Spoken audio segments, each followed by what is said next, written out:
ტელევიზორს თავდა მანიკა პირდაპირ ეთერში მაკიაჟით ძალამად. მაგალითად დამიძინია მაკიაჟით, რაც არის კოშმარი ჩვენი სახის კანისთვის. სარჯერა. გენეტიკა 25%, 20-25% დანარჩენი ეს ყველაფერი შველის. არ არსებობს ძალიან იდეალური არავინ. დილის 4 საათზე უკვე ჩამოვსულვარ და 7-ზე მივსულვარ ტელევიზიაში. მაგდაღლილობის შეგრძნებაზე ვგიჟდები. რაც უფრო მოვლილები ვართ, მე მგონი მით უფრო თავდაჯერებულები ვართ. როგორ ვტირით სეხმით, აი ბავშვით და ყველაზე მნიშვნელოვანი არის ხარისხი და სანდოობა და მეორე ადგილზეა ფასი.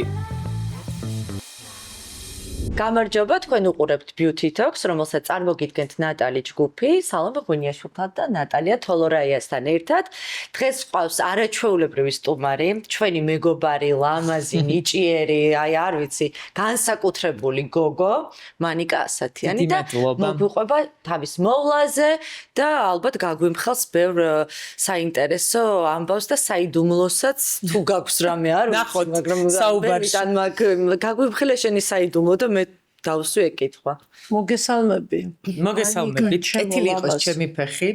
თქვენს რუბრიკაში ძალიან მომწონს სტუდია, ძალიან ლამაზები ხართ, მიყვარს ნატალი ჯგუფი, მიყვარხართ თქვენ და მზად ვარ ძალიან კარგი და გულწრფელი საუბრისთვის და იმედია მაყურებლისთვისაც საინტერესო იქნება. დარწმუნებული ვარ. კეთილი შენი ფეხი არის ნამდვილად. მადლობა. სუკეთილია ნამდვილად. როგორც თვითონ არის კეთილი, ისეთი კეთილია დღეს მისი ფეხი. მანიკა, შენ ახალგაზრდა ხარ? ჩვენთან შედარებით 33 წლის და ძალიან საინტერესო აი შენი ასაკის გოგოსთვის თქვათ აი თუ ფიქრობ რომ დიდ დროს უთმობ და სწორად უთმობ თავის მოვლას. მართლა აი რამდენ დროს უთმობ ზოგადად აი დღის განმავლობაში. მე მგონი ნატალიასაც შეუძლია ამ კითხვაზე პასუხის გაცემა. იმდენად მის თვალწინ გავიზარდე და იმდენი წელია ვიცნობ, მეგობრობ და ნატალისთანაც მჭიდრო ურთიერთობა მაქვს, რომ მგონია რომ აი 30 წლის შემდეგ უფრო აქტიურად დავიწყე თავის მოვლა. მანამდე სულ დაპირებები იყო რომ აი ახლა მოვალ. ერთ კვირაში მოვალ, ერთ თვეში მოვალ და აი არასდროს არ დგებოდა ეს დღე, მაგრამ არც იყო საჭიროება სიმართლე რომ ვთქვა, თუ არ ჩავთვლით სახლის რუტინას და რაღაც მინიმალურ ხო თავის თუმცა სახლის რუტინაშიც უკვე არის მოვლა, აი ეს მინდა ხაზი გაუშვა უცებად, იმიტომ რომ იმ სწორად შერჩეულ შენს მიერ ხარისხიან პროდუქტს როცა იყენებ, იქ უკვე ჩათვალე. აქედან იწყება რეალურად სახლიდან იწყება, სწორი რუტინით იწყება, სწორი თავის მოვლა. აი ნახე მინდა რომ ვიყო გულწრფელი, ამიტომ ვიტყვი ასე რომ არ ვიცავდი ყველა იმ წესს, რასაც წესით ყველა ქალი და მამაკაციც უნდა იცავდეს. მაგალითად დამიძინია მაკიაჟით, რაც არის კოშმარი ჩვენი სახის კანისთვის. კი, ბევრჯერ გამიკეთე, კი, ბევრჯერ გამიკეთებია და მრცხვენია, მაგრამ გამიკეთებია და ვაღიარებ. შემდეგ მესმის ძალიან დაღლილი რო ხარ და თან აი მართლა რაღაც ის როგა აი ნახე რამდენჯერ მქონია შემთხვევა იცი რომ აი თავთან დამიდია ყველანაირი საშუალება რომ აი ჩავწვევი და მოვიშორებ და თავი რომ არ გაქვს და ყოფილა ასეთი შემთხვევა მაგრამ მადლობა ღმერთს გენეტიკაც ხელს მიწყობს და ის ფანტასტიკური სახის კანი აი ახლა მაგ გენეტიკაზე მინდა რომ ერთი რამე ხაზი გაუსვა და გითხრა გენეტიკა არის 25%, 20-25% დანარჩენი ეს ყველაფერი შველის ნატალია და ამის შემდეგ ვიწყებ და დავიწყე თავის მოვლა უკვე მაკიაჟით არ დაიწი მაკიაჟით აღარ დავიძინებ პირობას გაძლევთ კი აი მოყევი შენი თავის მოვლის რუტინა მოდი აი ეტაპებს გეტყვი რა ყოველდღიურად თუ არ მაქვს გადაღება და რაღაცა მნიშვნელოვანი შეხვედრა აი იშვიათად მაგრამ ძალიან მიყვარს კანის დასვენება და ვცდილობ რომ თუ სატელევიზიო არ არის ეს გადაღება აი მაგალითად სქელი ტონალური მაინც არ წავისვა და რაღაცა ფერიანი ან ბიბისაწყი ან სისი მოკლედ აი ყველანაირად ვცდილობ რომ არ გადავტვირთო სახე მაკიაჟით მაგრამ რა თქმა უნდა მიწევს ძალიან ხშირად აი მე მეხმარება ის რომ კარგად ვიცი მაკიაჟის გაკეთება შესაბამისად ძალიან კარგად ვიცნობ საკუთარ თავს სახეს და ყველა ის პროდუქტი რომელიც მჭირდება თავად შემიძლია გამოვიყენო სწორად და ხარ ტემპში ვაკეთებ და ხო ეს ძალიან დიდი პლუსია ასე მგონია იმიტომ რომ ვიღაცას თუ 1 საათი ჭირდება მე მჭირდება 15 წუთი მოსამზადებლად და ბოლო წამამდე მიმყავს ხოლმე მანქანაში მაქვს რიტუალი რომ ვიცით ჩვენ ვიცით თუ ის კარგად ვიცნობს იცის აი ძილის წინ მაგალითად სანამ დაწვევი აი შეეტაპები თუ გაქვს თქვა აი დაბანის მე შრატი აი მოხდებებს აკეთებ პირველი ძალიან მიყვარს დასაბანის საშუალების გამოყენება მიცელარულს თუ ვიყენებ, ამის შემდგომაც ვიბან სახეს, რა თქმა უნდა, შემდეგ ტონერი თუ ღამის რუტინაზე ვსაუბრობთ, ღამის შრატი ან ღამის საცხი და ზემოდან აღარ ვისვამ მეორე ეტაპს და თვალის ცალკე აუცილებლად. მანიკა საერთოდ ეს თემა სულ ესე გქონდა ხოლმე, რომ აი მოვლა თავის მოვლა და განამერას ვუვლი ყოველთვის ამაზე იყო, ანუ რამდენად არ უვლის ხშირად, თუმცა მე ვიტყოდი, რომ პირიქით ძალიან სწორად და კარგად უვლის ხოლმე, რაც ძალიან მნიშვნელოვანია, არ არის აუცილებელი რომ ყოველდღე აპარატებზე იაროს, ან ყოველდღე არ აქვს ამას მნიშვნელობა, თავისი ასაკიდან გამომდინარე, ისიც კი საკმარისია, როდესაც იმ რუტინას სწორ პროდუქტს იყენებს და შემდგომ უკვე რა თქმა უნდა, რაც უფრო წლები გადის იმ წლებთან ერთად გვიწევს კოლაგენის და ელასტინის აღდგენის ძალიან პროცედურები, იმიტომ რომ დრო რო გადის, სხვათა შორის სამწუხაროდ 20 წლიდან ზემოთ უკვე დაბერება არის. ჩვენ ესე გქონია, მაგრამ დაბერების პროცესი მიდის. მე 30-ის ზემოთ უფრო ვიგრძენი. ნუ ესე არა, ნუ ეხლა იგრძნო შეიძლება, მე ეხლა ჯერ ვერ ვიგრძენი. ეხაც ვერ გრძნობ, არა. არა, ნატალია არა, ის რაღაცა პატარა ცვლილებები, ანუ ამას მე მაქვს ძალიან მიმიკური, ვიცი რასაც ამბობ, მაგრამ ძალიან მიმიკური სახე მაქვს. ეს ნაოჭები დამყვება, რა გავაკეთო ეს წვრილ-წვრილი. გასაგებია რომ შეიძლება კამერაში ესე არ აღიქმება, მაგრამ მაქვს, მაგრამ მომწონს რაღაცნაირად. ეგ ბუნებრივია და ძალიან ნორმალურია, ბავშვსაც აქვს რაღაც მიმიკური ნაოჭი. არა, ხო, მე რო ვიცინი, მგონია რომ მთელი სახე გონია, არა. ბევრი საშუალება არის ნამდვილად იმისათვის, რომ ძალიან ესეთი მინიმალურად ლამაზად ადრე არ იყო ძალიან აქტიურად სიტყვაზე, ვინც ყოველდღიურ რეჟიმში იყენებდა მაკიაჟს, აი ბაზა როგორც ასეთი, რომელიც იცავს სახისკანს და ფორებს რაღაცნაირად კეტავს, რომ არ შეაღწიოს ამ ტონალურმა და ზემოდან პუდრმა, მოკლედ სერიოზული ის არის ბარიერი, ასე ვთქვათ, კანის დამცავი და მე მომწონს, რომ დღეს არის ხელმისაწვდომი, ალბათ ადრე არ იყო, იმიტომ ადრე რა არ იყო. ეხლა ნახე, ადრე არ იყო მესმის, მაგრამ ხარისხიანი პროდუქტი ყოველთვის შეიძლება. არა, რა თქმა ანუ ადრე იცი რა არ იყო, განა პროდუქტი არ იყო. უბრალოდ ის განათლებაც არ იყო. ეხლა უკვე ბევრად განათლებულები ვართ ამ სფეროში, ეს რას ნიშნავს, რომ უკვე ვკითხულობთ, შეიცავს თუ არა პარაბენს, შეიცავს თუ არა სხვა ინგრედიენტებს, რომელიცაც არ უნდა შეიცავდეს და ასე შემდეგ ვკითხულობთ უკვე.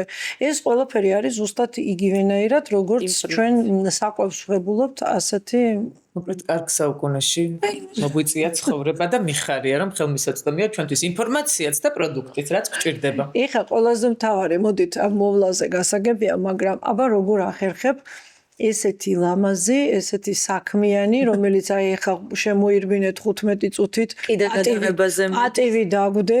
რას ამბობ, პირიქით. და არა, რომ მიდიხარ და ბავშვი ოჯახი შენს ესეთ რამდენ დროს უთმობ, როგორ მე მგონია რომ ყველა დროში არსებობდნენ ქალები, რომლებიც ამსხვრევდნენ ამ სტერეოტიპს. დღეს კიდევ უფრო კარგად ჩანს ეს ყველაფერი, იმიტომ რომ საქმიანი ქალი მნიშვნელოვანია რომ შვილმაც ნახოს, დაინახოს, დააფასოს შრომელი დედა და ეს არ ნიშნავს იმას რომ შენ შვილისთვის ან ოჯახისთვის ან მეუღლისთვის არ გრჩება დრო. პირიქით მგონია რომ ჩემ შემთხვევაში ჩემი ხასიათია ასეთი, რაც უფრო მეტი საქმე მოხს, უფრო მობილიზებული ვარ, უფრო ასე ვთქვათ, ყველაფერს ვასწრებ, ვიდრე რაღაცა ისეთი მინორული დღე, როდესაც არის ხოლმე იშვიათად ჩემს ყოველდღიურობაში.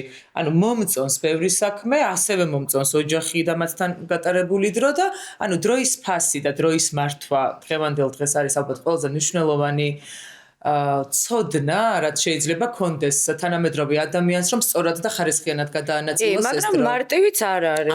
ძალიან დაღლილი რომ მიდიხარ და მაჭამე რომ გეუნებია. იცი რა, ურთულესია სალომე, მართლა ვიცახი რომ ამ მიმართულებით ალბათ ვისაც ძალიან ბევრი საქმე აქვს, უფრო მეტი უნდა იმუშაოს, მაგრამ აი შვილთან ურთიერთობაშიც და ნებისმიერ ადამიანთან ურთიერთობაში მართლა ასე ვფიქრობ, რომ რამდენ წუთს ან რამდენ საათსაც გაატარებ მასთან ერთად, მნიშვნელოვანია ხარისხი და არა დროის ხანგრძლივობა და აი შვილთან მიმართებაში ამას განსაკუთრებულ ყურადღებას ვაქცევ და აი საქმესთან მიმართებაში შეიძლება კარგად ვერ გადავანაწილო ხოლმე და ამიტომ რაღაც მომენტში სტრესი მაქვს, აი სადღაც ვაგვიანებ, რაღაცას ვერ ვასწრებ, რაღაცას გადავდებ და გარეთ უფრო ქაოსში ვარ, სახლში უფრო მშვიდად და ასე ვთქვათ ხარისხიანად ვატარებ დროს.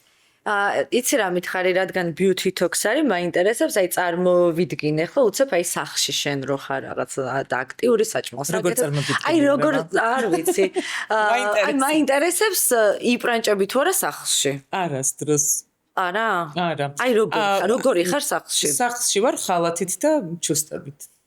ხალათი კაცი. ბიჟდები. ხალათი რო ჩავიცვა პირდაპირ დეპრესია. არა, მე ბედნიერი. ძალიან ცუდ ხასიათზე. ხალათი ასოცირდება დასვენებასთან. ანუ უკვე გვეცოდინება რა უნდა გაჩუქოთ. სიამოვნებით მივიღებ მაგსაჩუქარს.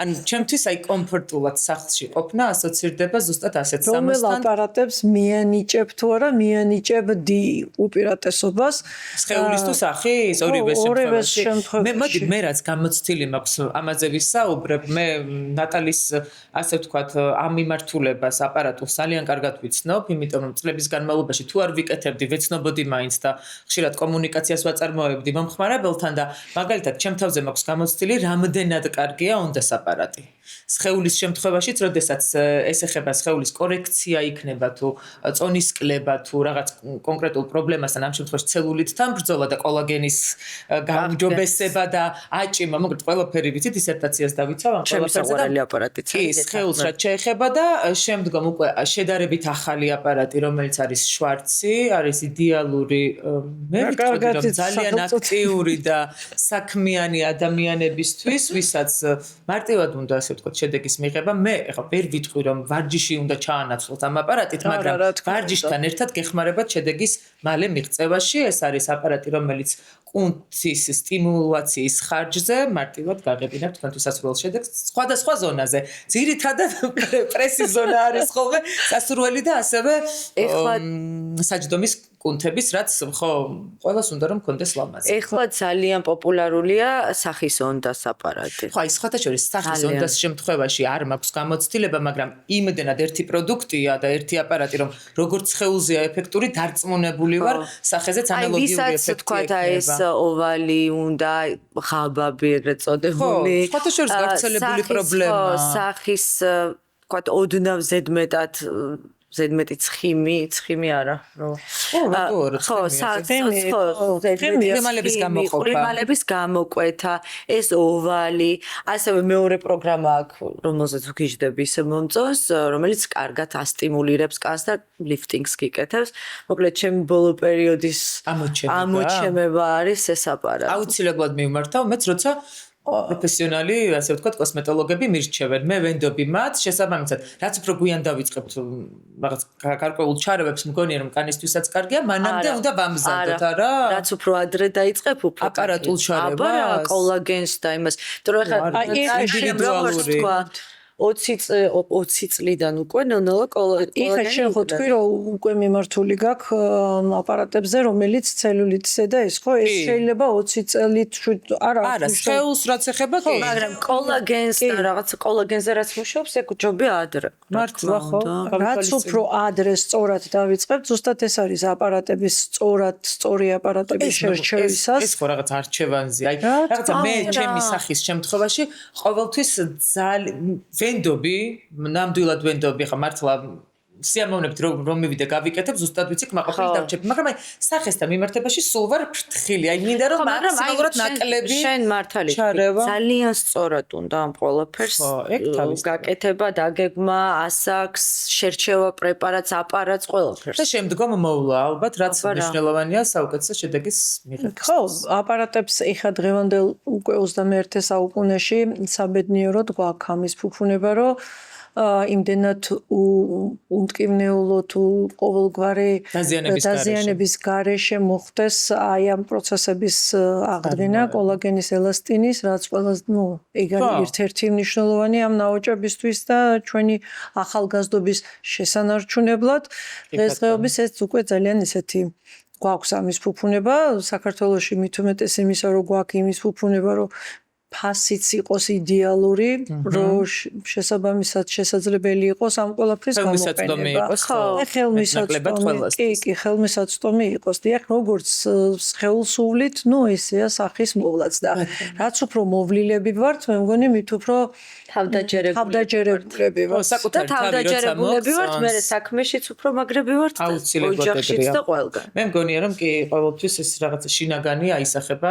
რას ურჩევდი ჩვენს ახალგაზრდა გოგონებს?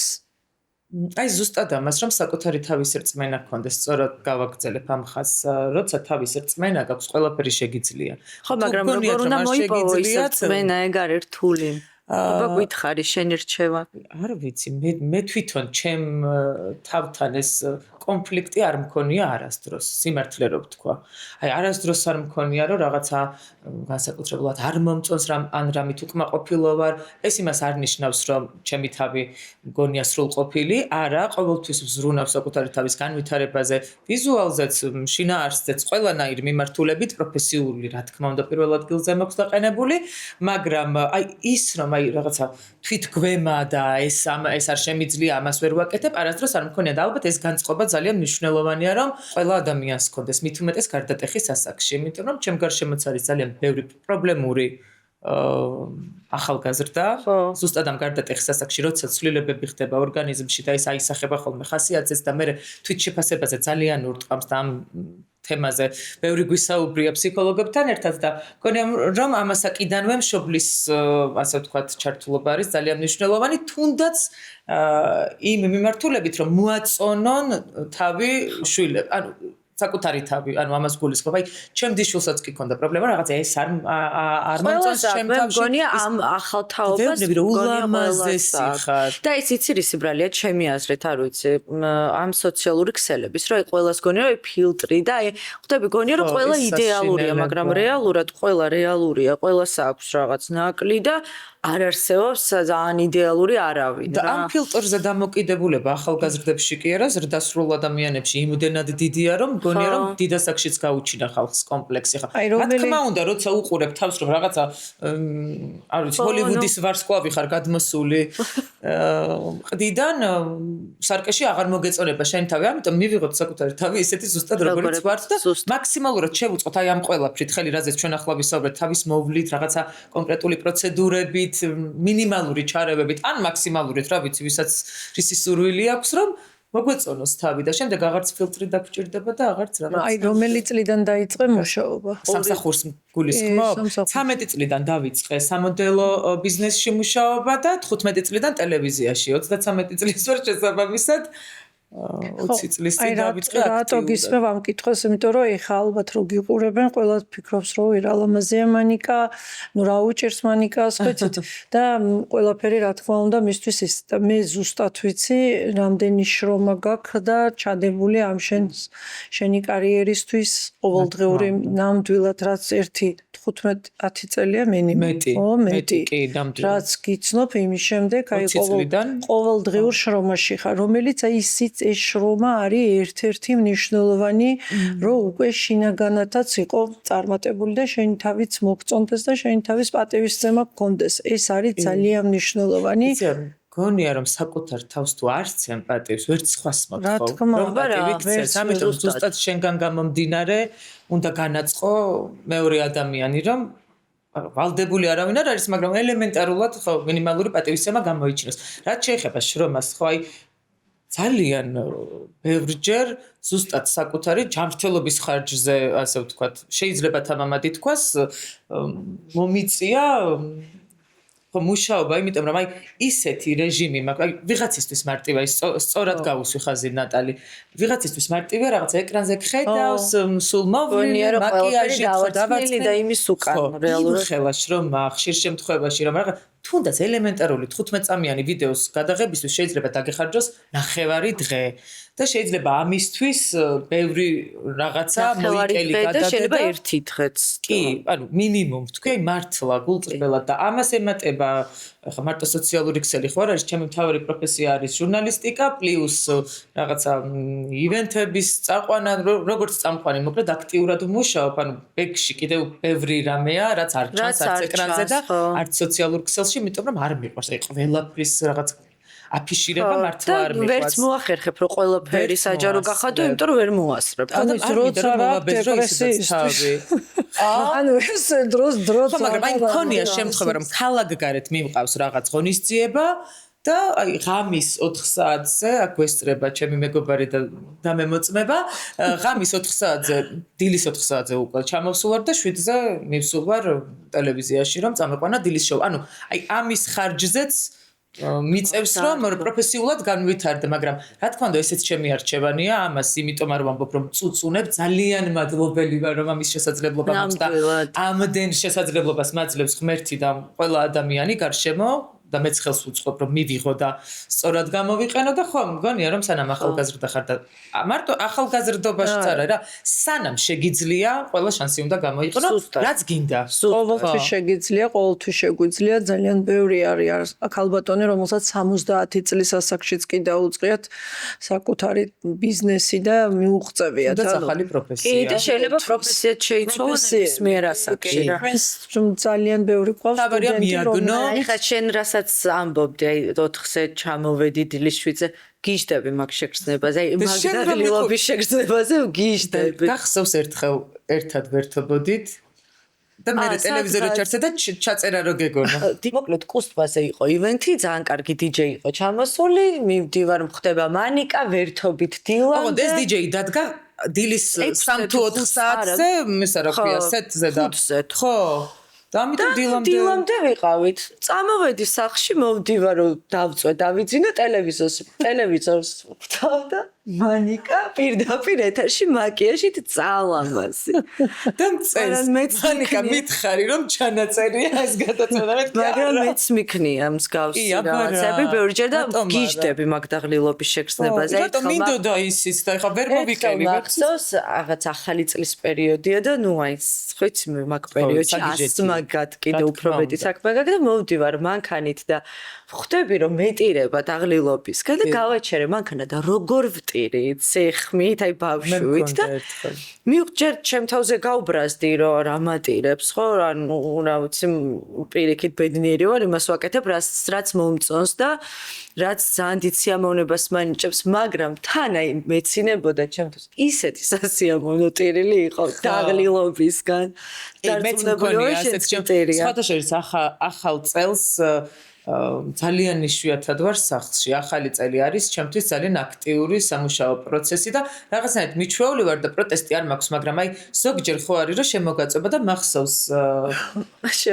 ერთ-ერთი 31 დეკემბერი იყო და ვმუშაობ და აი იმ მომენტში ზუსტად ეგ ემოცია კი, ტიროდი და სამი ადამიანი მადგას თავზე რომ მანიკა რა გატირებს დამშვიდი და რო ვერ ხსნი გერიდება რომ აი რაღაც სახლში მინდა ვიცახი გიოსთან მინდა მოკლედ ორი ჭიქა ღვინო დამალევინეს და ისე ბედნიერად წავიყვანი ახალი წელი ძალიან მომხიარულე ტელემაყურებელიც ასე რომ ხო რა ყოველთვის არის გამოსავალი რომ რაღაცნაირად შემართო შენი თავი და ძალიან მნიშვნელოვანია ამ დროს ადამიანები ვინც გვერდში გიდგას არა ეგ ძალიან მნიშვნელოვანია ეხა დღესაც მე ყველა დღეს ვინც აქვს ხედვართ ყველას გქონდა გვინდა სახლში ყველას გვინდოდა სახლში მაგრამ აქაც კარგია შევთანხმდეთ რომ შვენივრად ვსაუბრობთ. იმიტომ რომ ყველას დღე გქონდა გადაღებები, ისინი კონფერენციები ასე ნატალი აი დღეს ისეთი დაღლილი რომ შეიძლება ეხლა იტიროს. ნატალი თუ გეტირება იტირე. სწორად აღნიშნე მანიკა რომ ეს არის სასიამოვნო დაღლა და ყველას ეს მოწოდება არის ჩემთვის ყოველთვის ყველასთვის ახალგაზრდასთვის რომ ყველაფერ შეძლებს ყოველთვის ყველა როდესაც რწმენა ექნებათ და ძალისხმევა ამ ყველაფერთვის. აუცილებლად თუ არ ცადე ვერ მიხვდები შეგიძლია თუ არა. ხო აუცილებლად. თუ არ ცადე როგორ არა მე საერთოდ ეხა აქ რომ ზივარ და თქვენთან ვსაუბრობ, ვფიქრობდი რომ ძალიან კარგი გადაწყვეტილება მე მითხოდი. არა, ეგ რომ მე მაგალითად შევძლო, ანუ მე იმედენად ვაფასებ შენგანული გზას. მართლა ძალიან კარგად გიცნობ და ვიცი საიდან დაიწყე, საიდან მოდიხარ და ამ მიზნამდე რომ დღეს თამამად ვიტყვი რომ ყველაზე წარმატებული ბიზნესის პატრონი იყო ამ სფეროში მართლა იმდენად დასაფასებელია და მამოტივირებელია დარწმუნებული ვარ თითოეული მაყურებლისთვის რომ მინდა რომ ყველამ გაიგოს. გაიგო ჩვენი პირველი ეპიზოდი. მართლა ბედნიერი ვარ რომ ამაზე გაკეთდა უკვე ერთი ეპიზოდი და ფართო აუდიტორიამაც უკვე მოგისმინა. ანუ თავარი ის არის რომ არ ჩერდება და კიდევ ისეთი გეგმებია. მადლობა დიდი თქვენც ესეთები ხართ ზუსტად და მე მინდა რომ არ ვიცი ძალიან ბევრი მიხარია რომ ქალბატონები ძალიან წარმატებულები არიან დღეს საქართველოში და ჩვენთვის ეს არის ერთ-ერთი მთავარი მიზანი ამ პოდკასტის და მოტივაციას მივცეთ ერთმანეთს. ადამიანებს ვინც გვიყო. სხვათა შორის აი ეს რაღაც განვითარებაზე თქვი სალომე და აი უცებ რაღაცის წარმატება შედარებით მარტივია, შენარჩუნება და აი ფეხის აწყობა იმ განვითარებასთან რომელიც აუცილებლად ხდება 21 საუკუნეში ეს არის განსაკუთრებულად რთული და ამას რომ ახერხებ ხო ეს არის სიყვარული მე ესე ვთვლი როდესაც გიყვარს იმას რასაც აკეთებ შრომა ნუ შრომის გარეშე ეხა შეუძლებელია და ყოველთვის მაგას ვიძახი რომ შრომა ეს არის ძალიან მნიშვნელოვანი ერთ-ერთი მნიშვნელოვანი პუნქტი და შემდგომ უკვე ერთ-ერთიც ასევე დავამატებდი რომ ну რისკიანი უნდა იყო აუცილებლად იმიტომ რომ რისკის გარეშე რისკის გარეშე რისკი აუცილებელია ეს დაცხო რაღაცა რისკთან ასოცირდება იმიტომ რომ გეშინია და ხო შეხავს უკან კი და მე მგონია რომ ძალიან მაგარი თვისება როცა შეგიძლია ადამიანმა აბსოლუტურად გათიშვა აი გარე ადამიანების ხო იცი რომ გეუნებიან რომ აი რა ვიცი გინდა მე მახსოვს ცეკვავენ ვარ სკოლებში რომ გადავწყვიტე მონაწილეობის მიღება აი ყველა ჩემი მეგობრები კაი რა სალმე რა გინდა და აი რატო არა ანუ ცდი გამომივა არ გამომივა არა უშავს აი არა უშავს არა ძალიან კარგი გადაწყვეტილება ხო აი სულ ყოველ შემთხვევაში მე ესეთი ხასიათი მაქვს რა აი არა უშავს თუ არ გამომივა არა უშავს რა მოხდა არა ყველაფერი რისკი მეც ვუსმენ გარშემომყოფებს მაგრამ გადაწყვეტილებას მაინც მე ვიღებ რა აი მე მაინც ჩემიდან გამომდინარე და ყველაფერი გამოვა კარგია დამეთანხმებით ხო არ ხარ გავლენის ქვეშ სხვა ადამიანებს ამას გულისხმობ ზუსტად აი მე ის რა სიტყვის და ვაიმე ჩემზე რას დაწერენ რა სიტყვიან აი როცა მაგას გაუშვებ მაშინ მგონია რომ ნამდვილად ცხოვრობ რა კი ნამდვილად ისე თან როგორც შენ გინდა და არა ისე რომ სხვას მოეწონო ან სხვას ასიამოვნო ზოგადად ეგ ძალიან რთულია ხა ძალიან კარგი საკითხი წამოჭერი შენ რეალურ ცხოვრებაში ყველას გვაქვს რაღაც კომპლექსი ყველა ადამიანის რაღაცა ნაწილია მაგრამ ვიღაცას მეტად გამოხატული ვიღაცას ნაკლებად და ხო ყველაზე რთული მე რასაც ვაკვირდები არის ის რომ აი როგორ თქვა ელემენტარული თქმა ჩაიცვა ის რაც მოგწონს და არა ის რაც მოდაშია მოусმინო იმ მუსიკას რაც მოგწონს და არა რაც ტრენდშია ხო აი მაგ ყველაფრისგან თუ განთავისუფლდებ ისეთი ბედნიერია ხალხო ცხოვრება მართლა სხვანაირად შეიგრძნო ყველა წამს და წუთს რომ არ იყოს სხვაზე დამოკიდებული უბრალოდ მოусმინე შენს რაღაც შაბლონებში ყოფნა გინდა არ გინდა რაღაცა მომეწონოს ერთხელ ორჯერ სამჯერ ოთხჯერ და ხუთჯერ რომ დავინახავ შეიძლება აი ინსტინქტურად რაღაცა მომეწონოს მაგრამ იმიტომ რომ მოდაშია არა რა აი მართლა ვინც კარგად მიცნობს ზუსტად იცის რომ ჩემგან შევსარიეთ და ეგ არის ძალიან დიდი პრობლემა თინეიჯერებში აი აყოლილი რომ ვინ რა სიტყვის და იმას ის არ მოეწონება ხო ეს მანიკამ ძალიან სწორად თქვა ეგ თუ გაქვს ძალიან რთულია ცხოვრება ეს ძალიან ეგ არის ძალიან კარგი გიშლის ყოველდღიურობაში რომ ამ ყველაფერს მიყვე არა წარმოიდგინე ისედაც რამდენი საფიქრალია ყოველდღიურად და კიდევ დამატებით რომ ფიქრობ რომ მე ეს მომწონს მაგრამ ეს იმას არ მოეწონება ან საზოგადოება ვერ მიიღებს სწორად ან ხო ნუ ბევრი მიმართულებით შეიძლება ამ თემის გაშლა, მაგრამ მნიშვნელოვანია რომ ვაკეთოთ ის რაც თუ რაღაცას მიზანი გაქვს, ამისთვის დროც არ გაქვს, იმიტომ რომ ფიზიკურად რომ მაგაზე იფიქრო, ფაქტიურად იმ მიზნისთვის, რისთვისაც იბრძვი, ვერასოდეს ვერ მიაღწევ. ეგეც არის. მანიკა, საინტერესოა თუ იკეთებ ინექციებს. ბოტოქსი არ მომწონს ჩემ თავზე, მქონდა მცდელობა, მაგრამ აი ვერ შევეგუე მოკლედ რა, დაახლოებით 2 წელიწადნახევრის წინ მოვსინჯე და არ მომეწონა რა, აი ოდნავი ცვლილებაც კი ეს მიმიკური არ არის ჩემი. ხო, აი მომწონს ბუნებრივობა ბოლომდე, თუმცა ძალიან მომწონს ჩემს მეგობრებზე ბოტოქსი და იმდენად უხდებათ რომ გიждდება საკუთარ თავზე ვერ ავიტანე, ამიტომ ხო პატარა ამიტომ იცი რა მარტო პატარაზე არ არის ნახე შეიძლება პატარა ასაკში იმდენად მიმიკური იყოს და გჭირდებოდეს მაგრამ მანიკას მიხვარს რომ ვიცინი რომ მთელი სახე მიცინის და რაღაცნაირად საერთოდ არც ერთი ხაზი შუბლზე არ არის. კარგ ჭირდება და მაგი. აი სამაგეროდ გადარეული ვარ ბუსტერზე.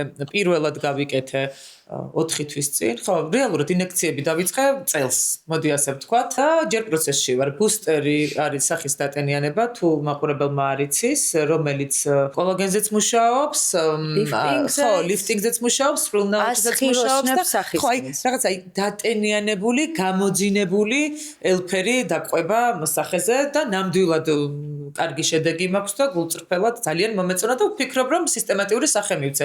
თუმცა ეს არის ძალიან მინიმალური. აი თუმცა მე დავამატებდი რომ კონდეს იმისი დრო და შეძლო რომ კვირაში ერთხელ გაიგეთო პროცედურები რომელიც არის აი თერაპიული პროცედურები ანუ ინექციების გარეშე. აი მაგალითად მოვლა რო დავარქვათ, როგორც ახლა ჩვენ მე ვიტყვის ჩემსას ჟერმენ დე კაპუჩინის მოვლის საშუალებები, სადაც ყველა თითოეულ პროდუქტში შემავალი არის ის ბუსტერში რაც არის, ანუ ჰიალურონიდან დაწყებული კელმონიას აბსოლუტურად თამამად გეთანხმები, იმიტომ რომ ეს ყველაფერი ჩემ თავზე მაქვს გამოცდილი და ზუსტად ამის ხარჯზე ვამბობ რომ წელს პირველად გავიკეთე ბუსტერი ანუ ვისთვისაც ნემსი არ არის მისაღები ნახეთ რას ნიშნავს ხო არის ადამიანები ვისაც მაგალითად ნემსი არ უნდათ და არ მივრია ამისათვის არსებობს ალტერნატივა არაჩვეულებრივი კვირაში ერთი პროცედურაც კი საკმარისია იმისათვის რომ ის გასხივოსნება გქონდეს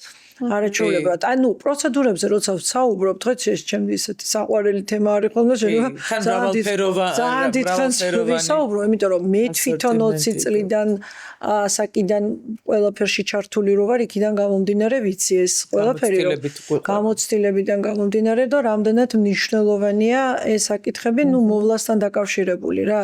რაც შემდეგ ინექციებზე რადგან ვსაუბრობთ, ისიც აუცილებლად უნდა ვთქვათ, რომ რაღაცნაირი ტენდენცია რაც ძალიან არ მომწონს, რომ ძალიან პატარა ასაკშიც ერთმანეთს ემსგავსებიან და ჩემთვის იმდენად ეგ აი როგორ ვთქვა მიუღებელი კი რა უბრალოდ არ მომწონს და გული მწყდება იმიტომ რომ არ არსებობს რაღაცა ტუჩის ფორმა რომელიც ყველას მოუხდება არც ხვირის ფორმა რომელიც ყველას მოუხდება და ის ინდივიდუალიზმი რაც ყველა ადამიანშია ჩარევებს მივესალმები თუ რაღაცა არ მოგწონს უნდა შეცვალო მაგრამ ისე რომ დარჩე ინდივიდუალური. ეხა ძალიან ბუნებრიობაზე ძალიან არის უკვე წამოსული და მიხარია უკვე ერთი პერიოდი მართლა რასაც შენი ძახი ზუსტად ესე იყო და მართლა ყველა თითქმის ერთ-ერთ ბოლომდე ვერ იაზრებ რისკებს.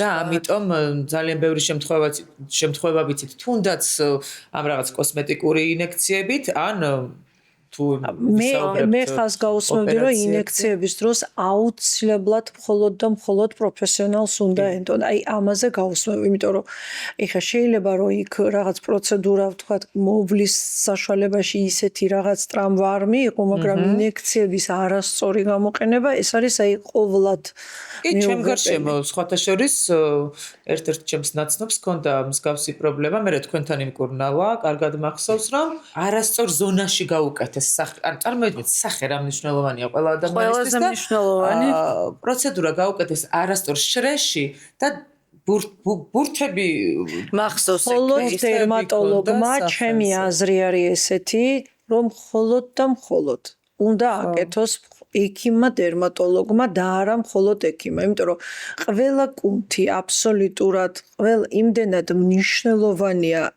ამ პროცედურის სწორად წარმართვა მე ზოგჯერ ვგიჟდები ხოლმე რომ საერთოდ როგორ შეიძლება რომ არა ექიმმა ხელი მოკიდოს არა იმიტომ რომ ეს არის მომხმარებლისთვის თავისთვის იმიტომ რომ ასეთი რისკზე წასვლა სკივი ძახით რომ რისკი უნდა ეს არ ნიშნავს რომ ჰიგიენაც უნიშნელოვანესი ანუ სად ვიკეთებ მესმის ალბათ გვიყურებს მაყურებელი და შეიძლება ფიქრობს რომ რაღაცა ყველასთვის ხელმისაწვდომი არ არის მაგრამ ყველაზე მნიშვნელოვანი არის ხარისხი და სანდოობა და მეორე ადგილზეა ფასი და ხშირ შემთხვევაში არის ხოლმე ფასდაკლებაც ანუ თუ რაღაცა იმ მომენტში არ გაქვს დაელოდებ ასდაკლებად, ხო, ნატალის შემთხვევაში ძალიან ხშირად არის იცი რა მინდა რომ კარგად თქვი ეხა და მინდა რომ ხაზი გაუსვა რომ აბსოლუტურად ყველა მაყურებელს მივაწვდინო ხმა მადლობა ამ ესეთი კითხვისთვის არა აი ამ საკითხის წამოჭრისთვის, იმიტომ რომ ნახე ფასი პირველ რიგში ფასი კი არ უნდა იკითხო რომ გამარჯობათ ეს რა ღირს ანუ ამ პროცედურას ვინ აკეთებს, რა გამოცდილება აქვს, არის თუ არა ვთქვათ ის სპეციალისტი, აი ექიმი, დერმატოლოგი, რომელიც მაგალითად უნდა გავიკეთოთ ბოტოქსი, დისპორტი არა აქვს მნიშვნელობა, თუ გინდ ბიორევიტალიზაცია აბსოლუტურად ყველას და აუცილებლად ჭირდება ექიმი, დერმატოლოგი. აუცილებლად, აი არანაირი ექიმი აპარატების შემთხვევაშიც ზუსტად ასე, ახლა ბევრნაირი აპარატი შეიძლება მოიძიო ნებისმიერი ქალაქის ფარგლებში, მაგრამ მნიშვნელოვანია გავეცნოთ ბრენდს, წარმოებას, ხარისხს, იმიტომ რომ ის აპარატით შეიძლება რაღაცა რამდენად ორიგინალია, იმიტომ რომ ძალიან ბევრი შემთხვევაა, რომ არ იყო თქვა აპარატი ორიგინალი და მერე ცუდი შედეგები მიუღიათ და მერე იმის გამოსწორებაზე ხარჯავენ ძალიან დიდ ენერგიას,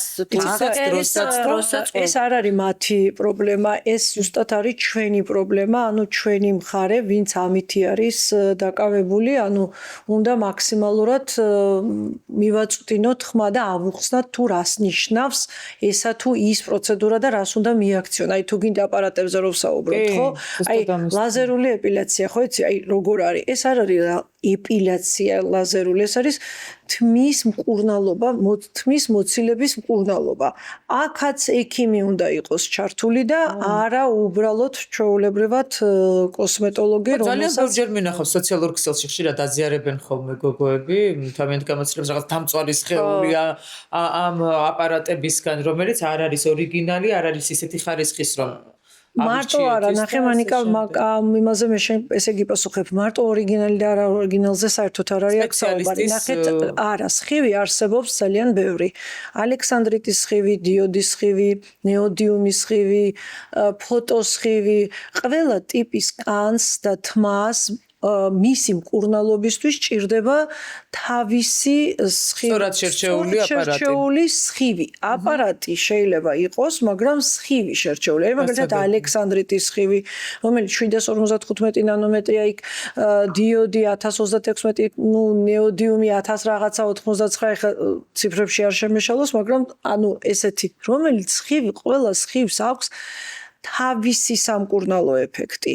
აი თავისი ფუნქცია, ხო? ახალგაზრდებისთვის მაგალითად ფოტოსხივია მხოლოდ და მხოლოდ დაშვებული, იმიტომ რომ ის არის ყველაზე ერთ-ერთი უსაფრთხო და ასე შემდეგ და ამ დროს მე ჩემი ესეთი არის რომ ფასი კი არ უნდა იყოს აქ ნაკითხი, აქ უნდა იყოს თუ რა აპარატით არის, რა სხივია და ექიმის მიერ დანიშნული მკურნალობა, რომელიც არ უნდა იყოს მთელი ცხოვრება იკეთო, რო ვკითხულობ, რამდენი ხანია 7 წელი, 10 წელი, ნუ რა 7 წელი, მაქსიმუმ 7 სეანსია საჭირო იმისათვის, რომ თმის მოცილების მკურნალობას იმკურნალო. ეს არის მკურნალობა, დასრულდეს. ეს არის მკურნალობა და არა უბრალოდ და მოდი ვთქვათ, რომ ფასი უნდა იყოს ხარისხთან შესაბამისობაში და ეს არის იდეალური. ეს არ არის არაფერი ისეთი ფასი სხვაობა ხარისხს და უხარისხოს შორის, ნუ რაღაც შეიძლება იმდენად მინიმალური არის. ეს ფასი, იმიტომ რომ ბაზრიდან გამომდინარე, რომ არ უნდა იყოს პრიორიტეტი მომხმარებლისთვის. მომხმარებლისთვის უნდა იყოს მხოლოდ და მხოლოდ პრიორიტეტი მის ჯანმრთელობისთვის არის საზიანო თუ არა. მანიკა, შენ ძალიან დიდი მადლობა, ძალიან საინტერესო და ძალიან სასიამოვნოა შენთან ყოველთვის საუბარი. დიდი მადლობა, თქვენ ისე გავიდათ, რომ ვერ ვიგრძენი. ხო, და ვიცი რომ გადაღებაზე გეჩქარება და ამიტომ გაგიშვებთ და არა, მე ცოტა დაძაბული ვარ ხე ესეთი თან მსხედვარ აქ ჟურნალისტებთან ესეთ წამყვანებთან ნუ რაღაცა კიდევ მომენტიეთ თუ რამე ცოტა ის მოიწვიოთ მანიკა სიამოვნებით გესტუმრებით ბევრი გვაქვს კიდე სალაპარაკო მადლობა ძალიან დიდი მადლობა თქვენ დიდი მადლობა რომ გვიყურეთ დაელოდეთ შემდეგ საინტერესო ეპიზოდებს და გამოიწერეთ ჩვენი არხი Beauty Talks